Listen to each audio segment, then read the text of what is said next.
Okay. Go.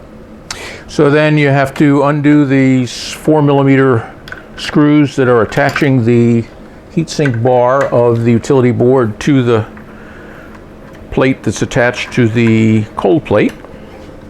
And there'll be some number of them in there, and I can't tell you how many will be there. And then you just kind of wiggle this a little bit, and it disconnects from this connector, which goes to the capacitor board. Now that's a 50-pin connector, unlike with the regulator boards that we'll talk about at some point, which have a 40-pin connector. That's a 50-pin connector. And now you can, it's a little easier now to see the screws. I'm not sure how good the video will be looking down inside there, but there's screws there. And actually it's perfectly fine with just 2. If you want to put them all in, more power to you.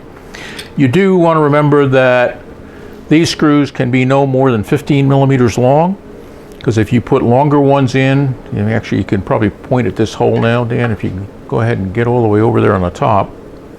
Those are through holes, and in principle if you put too long a screw in there, you could jam it down into the cold plate, and if you were really unlucky you could cause a leak, so we don't want to do that. So 15 millimeter maximum on that. And then you want to go get actually, why don't you pause?